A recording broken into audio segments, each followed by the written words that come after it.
नमस्कार दोस्तों, हमारे देश में इस एक वायरस बहुत तेजी से ग्रो हो रहा है और उस वायरस का नाम है हिट, नफरत, जिससे कभी किसी का 1% भी फायदा नहीं हुआ।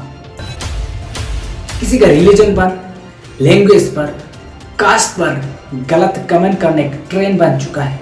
अगली खबर उत्तर प्रदेश के अलीगढ़ से है, जहां कुछ दिन पहले मंदिरों में आई लव मोहम्मद लिखने पर जबरदस्त बवाल हुआ था। इस पूरे मामले में अब बड़ा खुलासा हो गया है। मंदिर में आई लव मोहम्मद लिखने वाले थे हिंदू युवक ही। हिंदू युवकों पर मुस्लिम लोगों को फंसाने की साजिश रचने का बहुत बड़ा आरोप लग गया है। पुलिस ने 4 हिंदू युवकों को गिरफ्तार कर लिया है। यानी कि खुद ने हिंदू युवकों ने माहौल खराब करने की यहाँ पर कोशिश की। देखिए मंदिर पर किस तरह से आई लव मोहम्मद लिखा गया था। उसके बाद कई सारे आरोप लग रहे थे, जांच पड़ताल आगे बढ़ रही थी। अब इसी मामले में एक बड़ा खुलासा हो गया है कि आई लव मोहम्मद लिखने वाले कोई मुस्लिम युवक नहीं थे, बल्कि हिंदू युवकों ने ही यहाँ पर पहुंचे और आई लव मोहम्मद लिखा।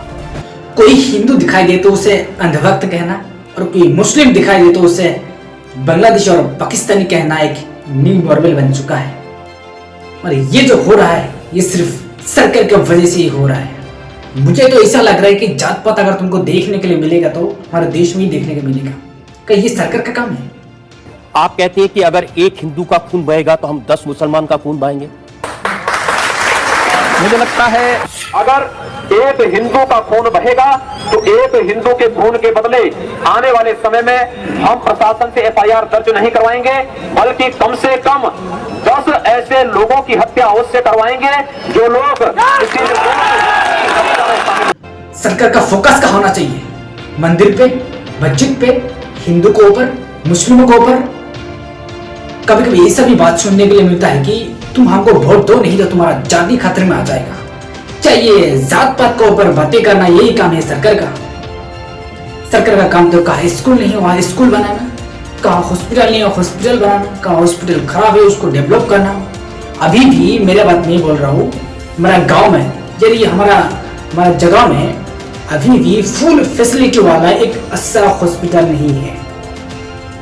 कि ये बात सरकार तक पहुंचेगा क्या मुझे मालूम नहीं है। भारत का शिक्षा तंत्र कितना खराब है, कितना खोखला है, इसका अंदाजा आप इससे लगा सकते हो। जब हम वॉशरूम जाते हैं और जब हमारे इधर कोई भी बाहर से आदमी आता है देखने के लिए तो तुरंत पानी चालू कर दिया जाता है, वॉशरूम चालू कर दिया जाता है, सब कुछ फैसिलिटी अच्छी कर दी जाती है सिर्फ दिखावा के लिए। और जैसे ही वो जाते हैं फिर वापस सब बंद कर दिया जाता है। ये हमारे लिए इतना अनहाइजीनिक है। अगर हमें कुछ हुआ तो क्या गवर्नमेंट रिस्पॉन्सिबिलिटी लेती है? हमारे लिए कुछ भी करेगी वो? अगर हम हॉस्पिटल में पड़े रहेंगे हमारा खर्चा उठाएगी गवर्नमेंट। अब गवर्नमेंट के इसका मतलब ये नहीं कि हमारे साथ कुछ भी किया जाएगा। इसीलिए लेके सब लोग मोनोपोली होती है, सब बोलते हैं कि प्राइवेट स्कूल अलग है, गवर्नमेंट स्कूल अलग है। यही सब के चक्कर। जब नेताओं को वोट चाहिए तब वोट पोलिंग सेंटर आपका घर का पास लेकर आता है, और अगर फिर भी आपको कोई परेशानी है तो सरकार खुद गाड़ी भेजकर आपको घर से उठा लेगी, क्योंकि एक भी वोट छूटना नहीं चाहिए। जब बात पढ़ाई की आती है यही सरकार उस टाइम अंधे हो जाती है। एसएससी जैसे एग्जाम के लिए बच्चों को 500 किलोमीटर दूर तक भेजा जाता है, ना कोई घर की व्यवस्था, ना कोई सरकारी मदद। पहुंच सको तो पहुंच जाओ, और इतना दूर जैसे करके पहुंचने के बाद 1 मिनट भी लेट हो जाएगा तो आपको एग्जाम में एंट्री नहीं मिलेगा। लेकिन फिर भी टाइम से पहुंचने के बाद आप एग्जाम दे पाओगे कि नहीं पाओगे इसका कोई गारंटी नहीं है। तो सही इसमें दिखा रहा है आर के डिजिटल सेंटर नंबर 2 और गेट नंबर 2, और ये मैंने अभी एसएससी की साइट से डाउनलोड किया है। इसमें सेंटर दिखा रहा है Pawan Ganga. On the spot centre change किया है इन लोगों ने, ऑन द स्पॉट। अब मैं वहाँ जा भी नहीं सकती हूँ इतनी दूर, यहाँ से वहाँ तक पहुँचना मेरे लिए इम्पॉसिबल है।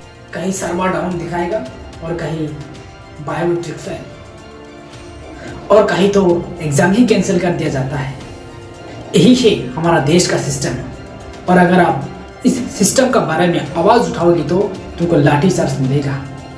तुम वोट दो तो तुम जनता, और तुम सवाल पूछो तो तुम देश विरोध। यही है हमारे देश का सिस्टम।